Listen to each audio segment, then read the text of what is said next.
Eccoci qua ragazzi, bentornati sul canale. È terminata la conferenza di Mister Garcia prima della partita di domani, Napoli-Milan appunto. Le solite domande, diciamo, appese lì, lasciate lì, senza capo né coda. Alcune però mi trovano ovviamente in disaccordo un paio di domande, le poche domande che sono state fatte seriamente per quanto riguarda poi il campo, il gioco e come ti puoi disporre nei confronti del Milan. Altre sono veramente da rispedire al mittente, così come ha fatto anche Garcia in alcune situazioni. Ne parliamo in questo video, ragazzi. Fatemi sapere cosa ne pensate qui sotto nei commenti. Iscrivetevi al canale attivando la campanella, così restate aggiornati sui contenuti e andiamo a vedere cosa è successo in questa conferenza. Allora, diciamo che da quando c'è stata questa sorta di controllo De Laurentiis, ecco, a Castelvolturno, le conferenze stampa si cerca di tenerle un attimo con profili bassi perché c'è tensione, anche se vogliamo mascherarla, ma la tensione c'è, mi rendo anche conto perché la situazione non è delle migliori e non è semplice per appunto Rudy Garcia stare tranquillo. Domani dovrebbe essere una partita da dentro o fuori, ma vedremo al di là del risultato la prestazione del Napoli. Allora, abbiamo delle domande da analizzare. Partiamo dalle ultime sulle quali non sono assolutamente d'accordo, da quella là fatta da Troise. Domanda ovviamente che reputo seria perché almeno sei andato a stanare qualche fattore tattico. Troise dice: Kvaratskhelia con Mario Rui ha cominciato a segnare e secondo Troise ovviamente fa la domanda e dice c'è una differenza tra i due terzini che si riflette poi su Kvaratskhelia. Questo è il succo della domanda. Garcia dice non sono d'accordo perché il miglioramento di Kvaratskhelia è personale, è tornato ai suoi livelli ed ecco che perché ha cominciato a segnare, eccetera, eccetera. Allora, io mi chiedo, il calcio è uno sport individuale o è uno sport di squadra? Rimane uno sport di squadra, credo. Si gioca in 11 e le caratteristiche di un terzino, vuoi o non vuoi, in un 4-3-3 vanno ad appoggiarsi alle caratteristiche di un esterno o della mezzala, in bene o in male. Dal mio punto di vista personale, senza presunzione e senza voler fare l'allenatore in campo, Kvaratskhelia con Mario Rui non è che è un altro calciatore, è sempre lo stesso, ma con Mario Rui si creano le condizioni per rendere al massimo. Con Olivera di meno. Tutto qua. Quindi non sono d'accordo con la risposta, ma io lo sapevo che Garcia rispondeva non sono d'accordo, non è mai d'accordo su allusioni e domande che poi hanno anche un bel fondo di verità, ecco, quindi applaudiamo Troise che almeno ha fatto una domanda competente e a differenza di altri colleghi che vanno lì hanno il lusso di poter chiedere qualcosa al mister e ti si presenta la domanda. Mourinho nella conferenza stampa prima di Roma-Inter ha detto che l'Inter è la squadra da battere, è la migliore squadra del campionato, siete d'accordo?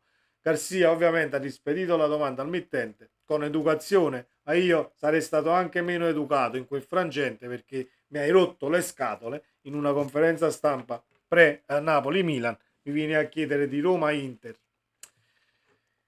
Cioè proprio non servite proprio quelli lì che vanno a fare le domande in queste conferenze e si giocano poi una domanda buttata lì così senza far sapere né a noi e né a loro stessi, ma loro stessi non lo vogliono sapere come il Napoli affronterà il Milan perché altrimenti non facevi questa domanda.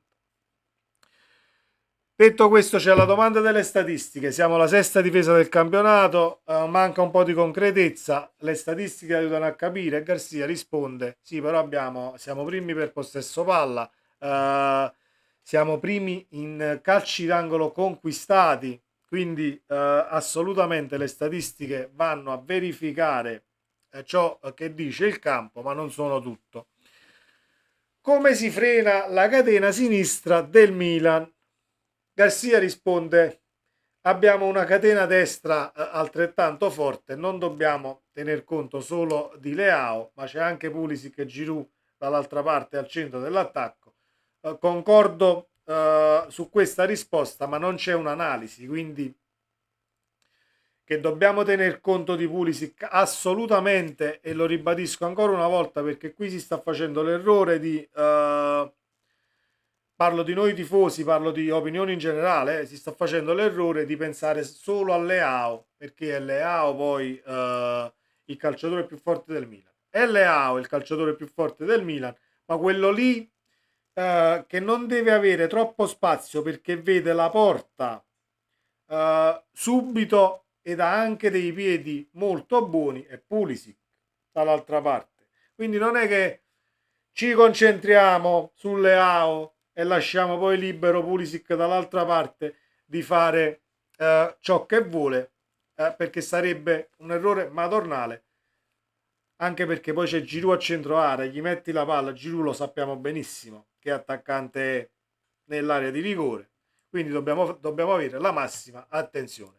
Concordo con Garzia che abbiamo la catena di destra per affrontare assolutamente, però Leao e la fascia sinistra di questo Milan. Indizi di formazione non ne ha dati il mister, gli hanno chiesto Anghissà, Caiusto, Elmas, ha risposto Anghissà non è al 100%, o giocherà dall'inizio e viene sostituito, o entrerà a partita in corso. Caiusto ha fatto bene a Verona, meno bene a Berlino, ma non lo bocciamo assolutamente, d'accordissimo da questo punto di vista. Elmas ha fatto bene quando è entrato. La mia personale opinione è che domani, appunto, avendo quella catena di sinistra da tenere un po' sotto controllo, io me lo giocherei un Elmas. Elmas lo botte Zielinski. Poi può darsi che giochi Cajuste perché ho visto il mister quando parlava di Caciust, gli si illuminano un tantino gli occhi, ecco, quindi credo che giochi Caciust, ma io preferirei Elmas nella partita di domani in base alle caratteristiche della squadra avversaria.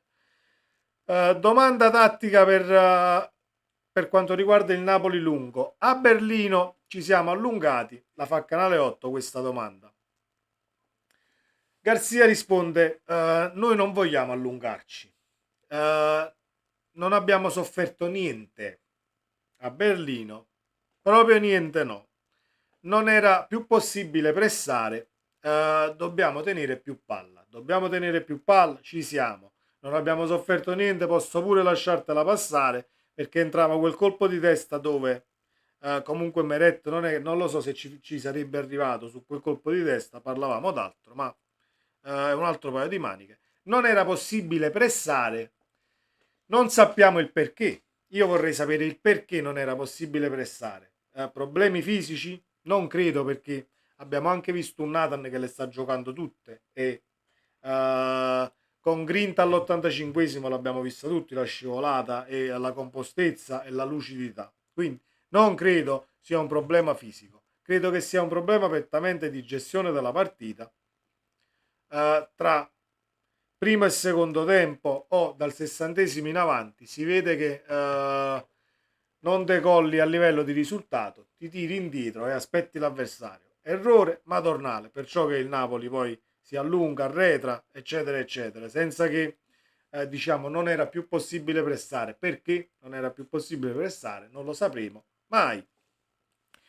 Per quanto riguarda ancora la formazione, più Simeone o Raspadori sta facendo bene, Simeone è importantissimo, eccetera, eccetera, ma non sapremo chi gioca domani. Io credo che giochi Raspadori nella maniera più assoluta. Poi può darsi pure che il mister ci sorprenderà. A me l'unica cosa che non andrebbe giù, appunto, è cambiare la fascia di sinistra Olivera per Mario Rui, perché sta andando bene Kvaratskhelia e la fascia di sinistra più o meno, a parte il Berlino, dove comunque abbiamo trovato una squadra chiusa, abbiamo creato molto meno, però i pericoli venivano prettamente da sinistra, quindi per me diventa forse fondamentale schierare il portoghese.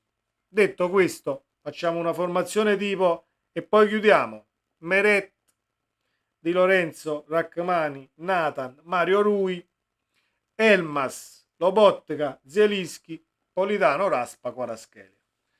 Questa è la mia formazione, vedremo poi domani. I ballottaggi quelli sono Mario Rui, Olivera, Elmas, Caciust e forse lontanamente Raspa con Simeone, ma credo che i due ballottaggi principali siano appunto il terzino sinistro e la mezzala a destra tra Caciust ed Elmas. Detto questo, ragazzi, speriamo che domani il Napoli riesca prima di tutto a fare una grandissima prestazione, perché è un esame ovviamente importante contro una squadra che viene da al di là della sconfitta con la Juve in campionato. Secondo me le scorie le lascia più la sconfitta col Paris Saint-Germain, dove Pioli si è dovuto anche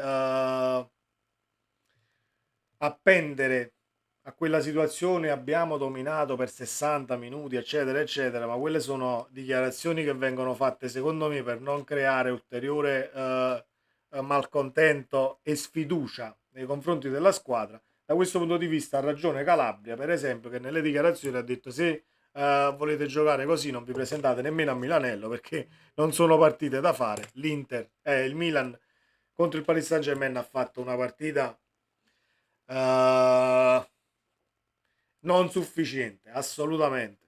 Pioli ovviamente nelle sue dichiarazioni vuol vendere, vuol vendere il nulla, che venda il nulla, ma chi vede le partite l'ha capito che il Paris Saint-Germain vi ha messo sotto anche a livello tattico. Detto questo, ragazzi, forza Napoli, ci vediamo nel prossimo video. Ciao.